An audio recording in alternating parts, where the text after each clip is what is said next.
Pour connaître nos droits et les faire valoir, informons-nous sur conseilnational.fr.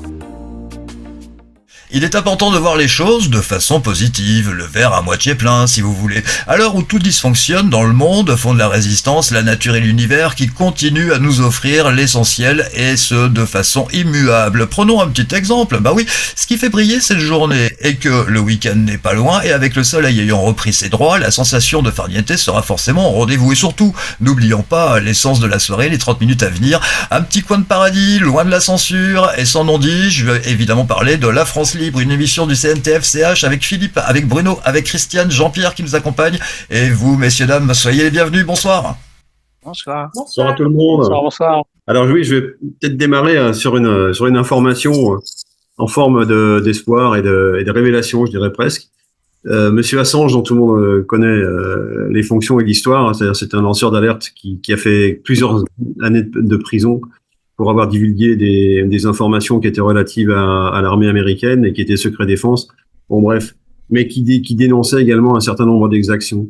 Et finalement, il a été libéré récemment de sa prison anglaise pour, j'imagine, rejoindre sa terre natale qui est l'Australie, depuis laquelle il a pas plus tard qu'aujourd'hui, alors qu'il a été libéré il y a 3 jours, envoyé à nouveau d'autres informations ou les mêmes à travers les réseaux pour bien montrer qu'il n'avait pas l'intention de s'arrêter là. Et que le relâcher, je dirais pas que ça a été une erreur, mais en tout cas n'aura servi à rien de l'enfermer, car la vérité finit toujours par sortir. Et on sent que ce monsieur a l'intention de l'aider toujours à sortir cette vérité. Bravo à lui, courage à lui. Oui, Philippe, ça montre que en ce moment, donc comme on va le voir dans le sujet d'aujourd'hui, il y a une bagarre actuellement au niveau mondial entre certains groupes et d'autres groupes. Et pour illustrer ça, je vais parler du débat qui a eu lieu cette nuit entre Trump et Biden. Alors, on s'aperçoit que ce pauvre Biden était vraiment dans une situation de santé vraiment catastrophique, à tel point que il faisait des phrases confuses et que actuellement, aux États-Unis, il semble qu'un certain nombre de personnes du côté de son camp lui demandent probablement de se retirer. Alors que Trump était triomphant, et je note une chose très importante, c'est qu'il a encore redit que s'il est réélu, eh bien la guerre en Ukraine s'arrêtera en quelques jours et qu'en plus, eh bien il baissera à nouveau les impôts aux États-Unis. Donc on demande à voir, Voilà, donc on peut rebondir sur ce point-là, parce qu'encore faut-il qu'il gagne, et pour gagner, il ne suffit pas d'avoir la majorité des votants pour soi. Aujourd'hui, ça n'est plus nécessaire avec les nouveaux matériels. Justement, il faut que les personnes qui utilisent ces matériels soient des personnes honnêtes et de préférence pas du camp d'en face. Or, il semblerait bien qu'une ancienne directrice de la CIA a été justement arrêtée pour ce motif-là, à savoir qu'elle aurait fait tout ce qu'il faut d'un point de vue informatique pour que M. Biden gagne les élections la dernière fois. Et évidemment, avec un clavier et quelques codes, ce sont des choses qui sont, semble-t-il, relativement faciles à faire. Si on confie des outils à des gens qui ne sont pas honnêtes, on obtient des malhonnêtetés. Et ce genre de malhonnêteté à ce niveau-là de l'État, ça s'appelle de la trahison.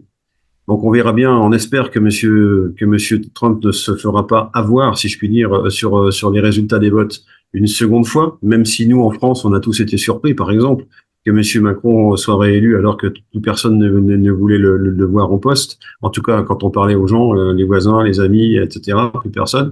Et pourtant, il a été réélu. Donc, avec une faible majorité, certes, mais il a été réélu. Donc, c'est compliqué de savoir si légalement, monsieur Trump sera élu, parce que ça supposera que les points de comptage sont tous équipés de militaires en armes pour surveiller qu'il n'y ait pas d'exaction. Est-ce qu'il a ces moyens-là? Je ne sais pas. Est-ce que ces moyens sont possibles? Je ne sais pas. Et on ne connaît pas non plus le niveau de perversité de l'équipe Biden pour trouver des coups tordus pour faire en sorte que les choses se passent mal ou ne se passent pas. Donc, croisons les doigts.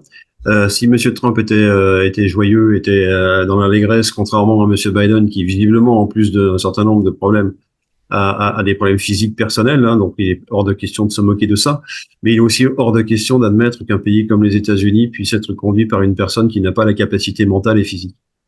Donc voilà. Donc que ce soit Trump ou un autre, j'ai envie de dire, ça sera, j'espère, la victoire de la vérité. Voilà. Très bien, nous allons regarder l'actualité en images. Je ne vous dirai pas ce qu'il y a dedans de façon à garder le plus d'effets et de sensations et on se retrouve juste après. Aujourd'hui, les Français n'ont plus que leur patrimoine et ils cherchent effectivement déjà à le préserver et surtout à le transmettre. Et en taxant les transactions financières, ça peut rapporter combien ? Et en taxant les transactions financières, écoutez, ça rapporte... Combien ? Et en Combien ? Ça rapporte gros sur les transactions financières. Combien ? Votre impôt sur la fortune financière, il rapporterait combien ? Clairement, ça rapporte... Il rapporterait combien ? Combien ?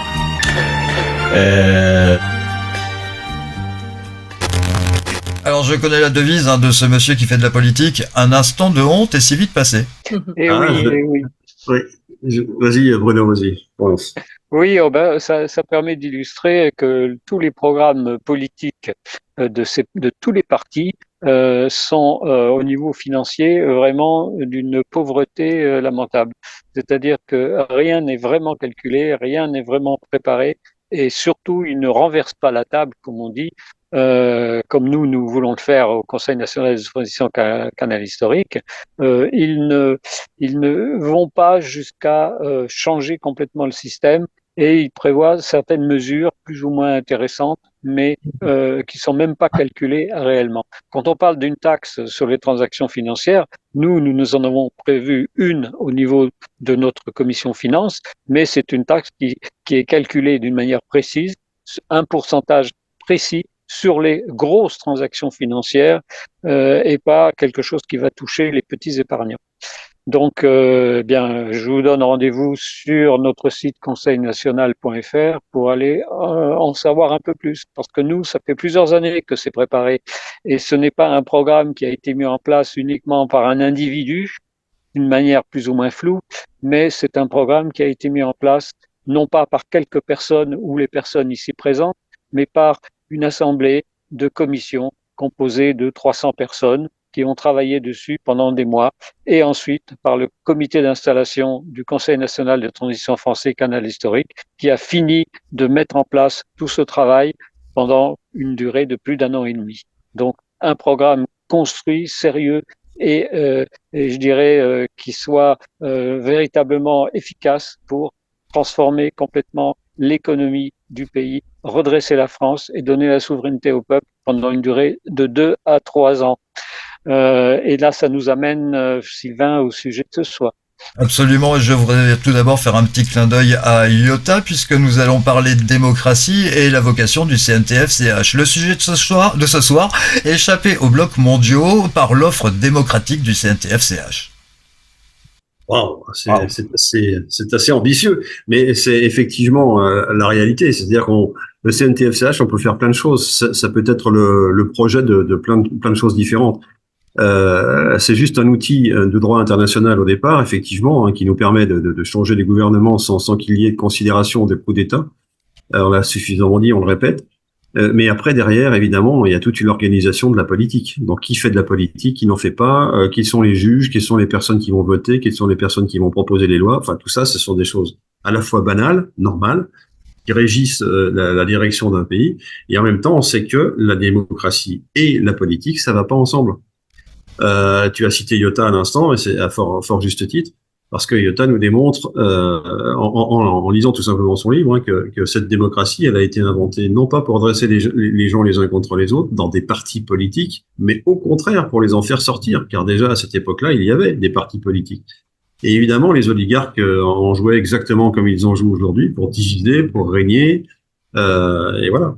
Donc ça, c'est ce qu'il faut éviter. Donc la démocratie, c'est beaucoup plus un art de vivre. C'est un art de vivre. Voilà, effectivement, une recette en quelque sorte dont il faut, je dirais, connaître un peu les recoins et les ingrédients qui vont dedans. Donc effectivement. Alors qu'est-ce que nous disons nous au sein du CNTF-CH, c'est que la solution pour se désengager ou de se désincarcérer de cette relation toxique que nous avons avec une certaine partie de l'Occident, appelée collectif par certains. C'est quoi l'Occident collectif? Eh bien, c'est l'Europe, c'est l'Amérique du Nord, grosso modo. Eh bien, dans cet Occident collectif, nous sommes broyés, nous en tant que petits Français. Et je dirais même que l'Europe en ce moment est en train de finir de se faire broyer par les États-Unis d'Amérique et ne constitue même plus, à l'heure où on se parle, un enjeu politique ou stratégique en quoi que ce soit, mais simplement, demain, elle servira de champ de bataille. C'est aussi bête que ça, hein, si on n'y prend pas garde. Donc, si on veut y prendre garde, ça veut dire qu'il faut qu'on dise à Monsieur Poutine, vous avez l'air très gentil, vous avez l'air bien armé, mais est-ce que vous nous laisseriez vivre à notre façon, nous, en Europe et en particulier en France? Est-ce que vous nous laisseriez vivre un CNTSCH? Alors, la réponse, je la connais pas, et à la limite, je m'en fiche. Parce qu'à Monsieur Poutine, comme à Monsieur Trump, comme à Monsieur Biden, comme à Xi Jinping, comme à Monsieur Mota, je tombe de son nom dans l'Inde, Modi, pardon, dans l'Inde. Eh bien, tous ces gens-là, ils vont faire du à la mode de leur pays, tout simplement, parce qu'ils ont des traditions comme nous avons les nôtres.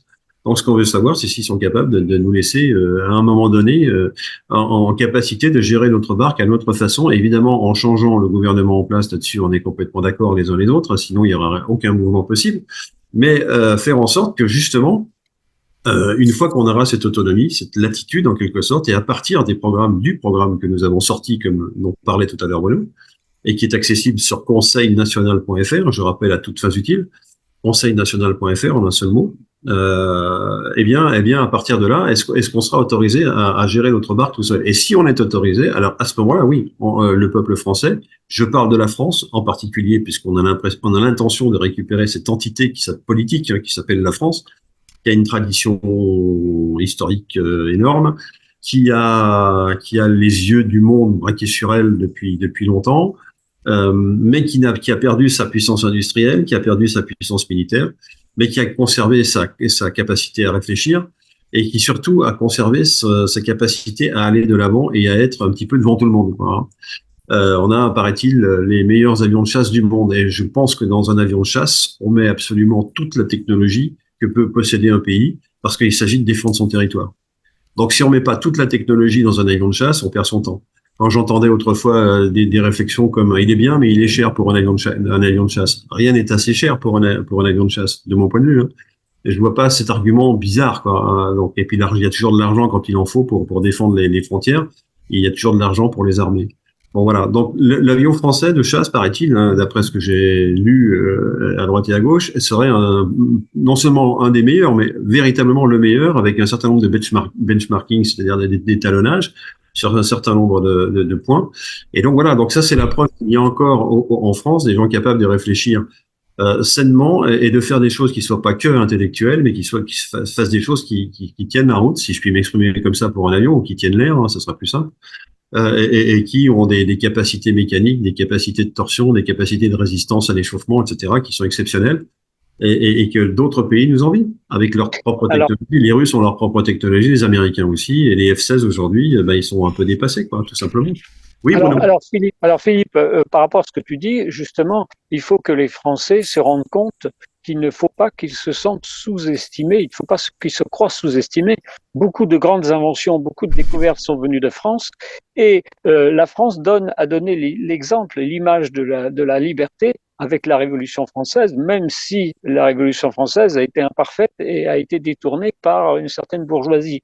Donc, il faut faire très attention à ça, parce qu'en fait, la France peut retrouver une grandeur, même si c'est un soi-disant petit pays, qui est coincé entre deux gros blocs, hein, le bloc des BRICS d'un côté, et de l'autre côté, le bloc des Américains et des banquiers, des gros banquiers comme Rothschild, Rockefeller et la Fed et tous ces gens-là, qui voulaient créer.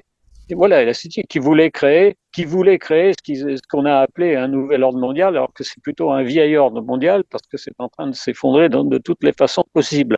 Donc on est coincé entre les deux, et quand on se rappelle que le général de Gaulle en 1945 s'est bagarré justement pour pas que la France devienne une colonie américaine ou une colonie russe, eh bien là, de Gaulle a réussi à créer un pays a redonné une grandeur à la France, notamment par l'arme nucléaire, etc., et par l'époque de ce qu'on a appelé les 30 Glorieuses, où la France était, malgré que ce soit un petit pays, était un pays envié et qui était respecté par tout le monde. Donc on peut parfaitement revenir à ce type de fonctionnement et à ce type de souveraineté française à partir du moment où on se libère des chaînes européennes dans lesquelles on n'aurait jamais dû être, et à partir du moment où on fait partie, on peut devenir par exemple le leader de ce qu'on a appelé dans le passé les pays non alignés. C'est-à-dire ne pas s'aligner sur un bloc de pays comme les États-Unis et gouvernés par les banquiers, en fait, par les grands banquiers, les grands milliardaires, et de l'autre côté, avoir aussi une indépendance vis-à-vis des pays comme les BRICS, ne pas se faire non plus avaler par eux. Donc c'est là que le Conseil national de transition français canal historique a un rôle à jouer, parce qu'on propose une troisième voie qui est la vraie démocratie comme elle a existé il y a 2500 ans à Athènes. Alors les non-alignés que tu as cités, effectivement, excuse-moi Christian, je te cède la parole tout de suite après. Les non-alignés que tu as cités, effectivement, ils représentaient la politique de l'époque. Aujourd'hui, donc on décide de ne plus avoir de politiciens, ce qui ne veut pas dire qu'on ne fait pas de politique, parce qu'on est obligé d'en faire, ne serait-ce que pour être dans la diplomatie internationale, discuter avec nos voisins et avec ceux avec qui nous faisons des affaires. Donc les Français décideront, effectivement, sur beaucoup de sujets, plein de sujets, ils décideront. Et puis ils décideront aussi en fonction des contraintes extérieures, car les Grecs anciens, ils ont dû décider aussi de savoir s'ils faisaient la guerre ou la paix, de savoir s'ils allaient acheter le blé plutôt que de le faire pousser par eux-mêmes. Ils se sont posés toutes ces questions-là, et de façon démocratique. Donc la démocratie, ça sera effectivement la découverte que le peuple se gouverne par lui-même. C'est pas qu'il peut, c'est qu'il doit se gouverner par lui-même, et que toute solution qui consiste à le spolier de cette capacité, sont des mauvaises solutions qui mènent à terme à des révolutions, à des blocages, etc., etc. Donc voilà, je cède la parole à Christiane. Oui. Oui, donc tout à l'heure tu parlais de changer de gouvernement. En fait, je voudrais préciser que tu veux pas dire par là qu'on va changer les têtes et qu'on va recommencer. Donc je voulais repréciser qu'en fait ce qui va se passer là après les élections, on va effectivement changer de gouvernement, mais ça va rien changer du tout, ou ça va être pire. Et donc ces élections de toute façon sont illégitimes, parce que on est toujours dans la forfaiture de 2008, et ils ont beau faire des élections, changer les têtes, tout est illégitime. Ceci dit, ce qui va se passer, ça va être tout à fait l'inverse, c'est-à-dire que le peuple va commencer à apprendre à se réunir et à parler des projets depuis la base, et ensuite les projets vont remonter et être mis en place par c'est toute une organisation, mais là on est dans la pyramide inversée, c'est-à-dire que ce n'est plus une pyramide de Ponzi, comme on dit, c'est plus la pyramide où c'est en haut qu'on décide et en bas, écoutez, vous avez qu'à faire ce qu'on vous dit. Ça va être l'inverse, c'est-à-dire que c'est le peuple qui va décider de ce qu'il veut. D'ailleurs, il choisira la démocratie ou pas. Bon, j'espère que ce sera quand même ce qu'il va choisir. Mais le peuple a son mot à dire. Le peuple, ce sont les personnes qui voudront participer au changement de leur quotidien et tirer au sort, c'est-à-dire des volontaires. Parce qu'il y a des gens qui n'ont pas envie, à qui on n'a pas donné aussi cette possibilité, parce que effectivement, on a l'impression que la politique c'est compliqué, que c'est pour des gens qui ont fait des grandes études et tout, alors que pas du tout. Pas du tout. Dès qu'on fait une action dans son quartier, on fait de la politique. C'est simple, c'est vouloir améliorer les choses autour de nous, améliorer le commun. Voilà. Donc effectivement, ce que je voulais dire, c'est que c'est bien le peuple qui va décider de ce qu'il voudra pendant la période de transition. Oui, et puis il faut aussi réinsister sur certains points importants, c'est que le peuple, il n'est pas au courant, il est désinformé et il n'est pas informé. Oui. Donc on lui fait avaler des couleuvres, comme on dit, comme par exemple quand on lui explique que en 2008, ce sont ses représentants qui ont décidé de passer par-dessus sa parole et qui ont accepté pour la France qu'elle rentre dans dans la Constitution européenne. C'est illégal, c'est illégitime, c'est tout ce qu'on veut.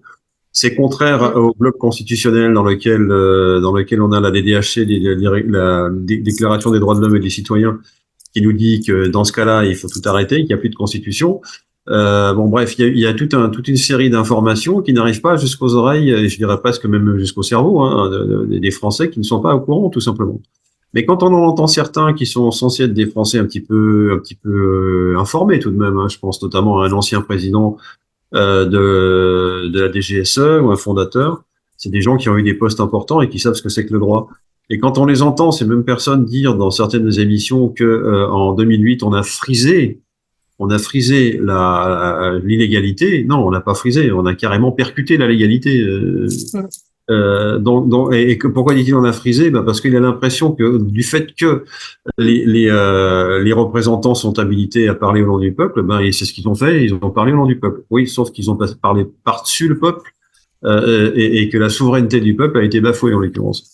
Donc voilà, et pour ne parler que de ça, et il y a plein d'autres choses. Donc il y a au moins une discussion à avoir avec ces mêmes personnes qui nous font croire que on était limite, hein, mais non, on n'était pas limite, on était carrément au-delà de la limite. Et pour ceux qui connaissent le droit, c'est évident. Après, il y a ceux qui veulent le voir et ceux qui ne le voient pas. Pour l'instant, personne ne décide de le voir parce que ça arrange l'oligarchie qui nous gouverne, évidemment, et que pour l'instant, les Français n'ont pas encore la connaissance suffisante pour voir qu'ils se font avoir assez régulièrement sur des sujets hyper importants. Voilà. Donc Heureusement, Philippe, que nous avons nos avocats et nos juristes et même certains magistrats qui rejoignent l'image et les idées du Conseil national de transition français canal historique, parce que c'est vrai qu'en 2008, personne n'a bougé au niveau de la justice pour dénoncer tout ça, et encore moins le Conseil constitutionnel.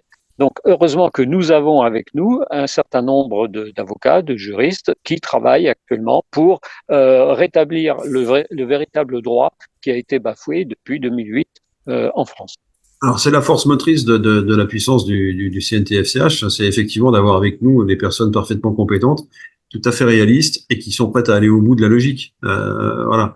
Au bout de la logique, c'est le peuple doit avoir sa souveraineté. Je ne dis pas retrouver parce que malheureusement, il ne l'a jamais eu.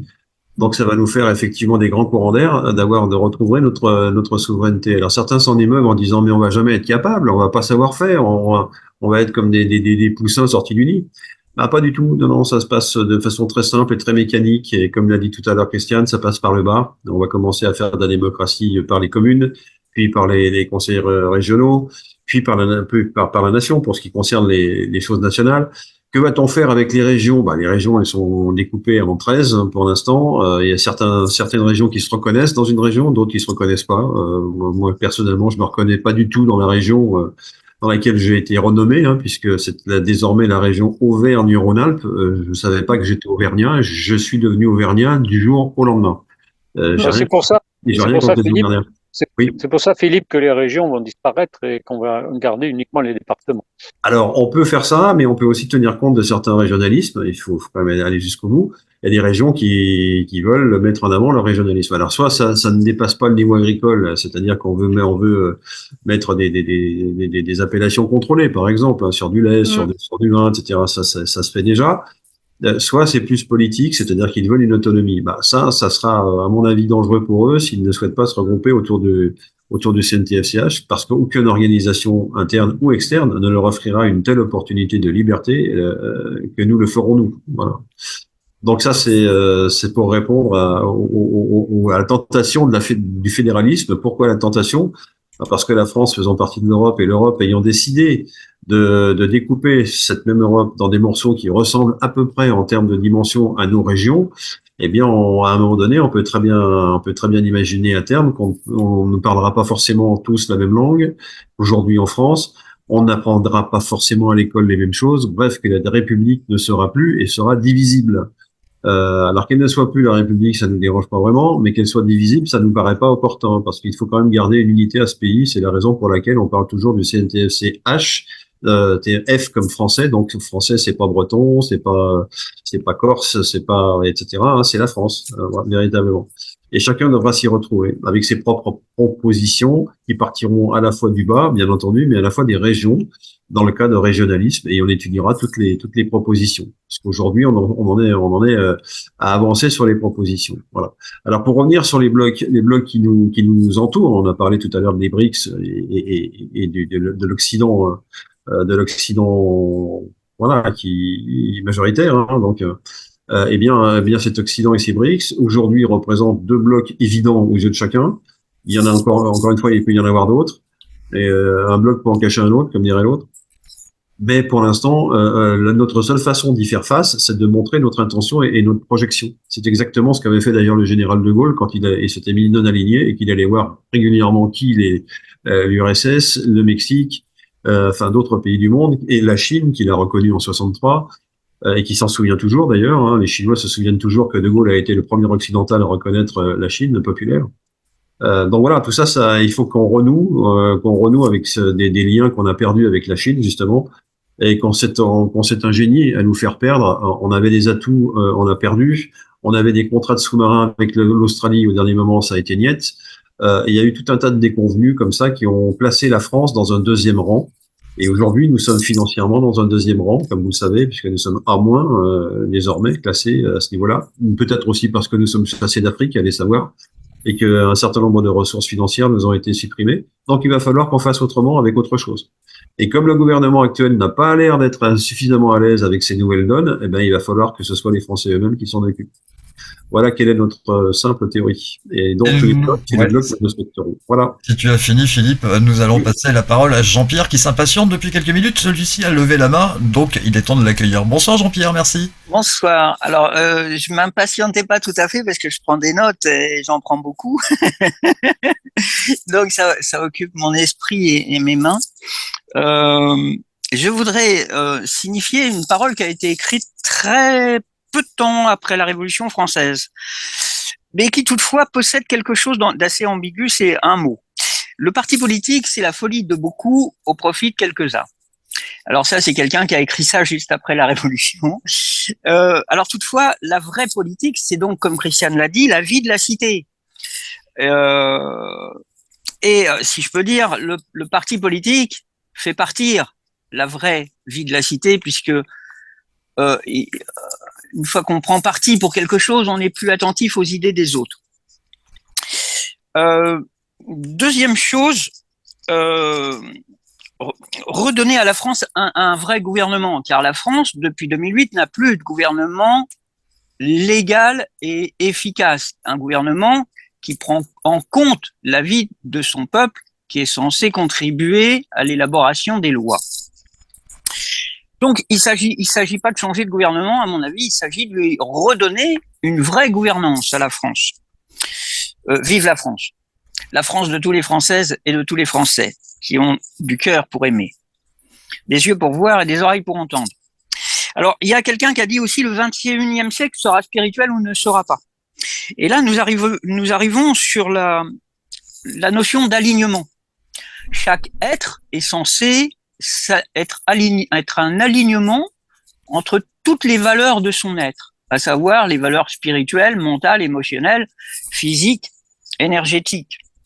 Il ne s'agit pas de s'aligner sur quelqu'un d'autre, il s'agit de s'aligner en soi-même pour être une sorte d'harmonie.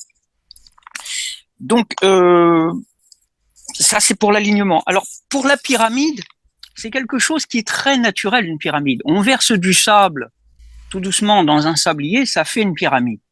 Et la pyramide, elle a la propriété physique de tenir le coup, même en cas de tremblement de terre ou de tout ce qu'on veut. La pyramide, c'est quelque chose qui est établi sur Terre et qui porte une notion de verticalité stable.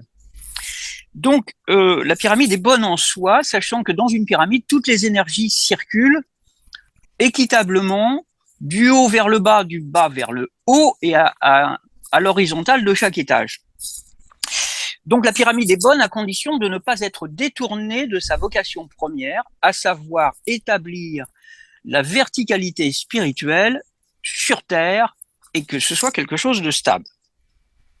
Il y a le verbe voir que j'ai noté.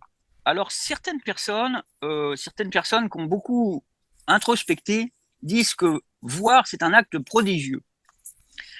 Donc, accepter d'avoir des yeux, accepter de les ouvrir et accepter de voir. Et même si pour les 10 aveugles, s'ils n'ont pas des yeux, nous savons très bien que les aveugles peuvent voir avec d'autres sens, mais qu'ils peuvent voir quand même. Donc, voir, c'est un acte prodigieux et je m'invite moi-même et j'invite tous mes frères et sœurs à voir véritablement. Troisième point, déjà un petit peu étudié, la vie est démocratique. La vie est basée sur l'harmonie, donc sur la démocratie, sur le fait que chacun voit ses besoins satisfaits dans une harmonie générale. Donc une harmonie qui aboutit au bonheur personnel et collectif. Ça, c'est la définition de la vie. Donc la politique étant la vie de la cité ne peut être qu'un concept harmonieux. D'autres se sont pris ce mot pour en faire n'importe quoi, que moi j'appelle la mort de la cité. Bon, mais nous allons donc nous apportons au Conseil national de transition français Canal historique, comme les Grecs l'ont apporté quelques siècles avant Jésus-Christ, la véritable démocratie, à savoir le respect de la vie, de soi et de l'autre, le fait de savoir écouter son autre et de savoir tenir compte de son point de vue. Alors, je vous remercie de m'avoir entendu. C'est très précieux pour moi d'avoir des oreilles capables d'entendre et je vous souhaite une bonne vie, un bon présent. Merci beaucoup, Jean-Pierre. Merci. Encore un de vous, peut-être, avant la fin? Non? Eh bien, alors on va finir avec quelques mots qui auraient rendu complètement fou mon prof de philo. Allez, on y va. Le soleil a un pouvoir exceptionnel. Oui, plus il y en aura, et moins nous serons divisés. Dixit Laurent Voulzy, le soleil donne la même couleur aux gens.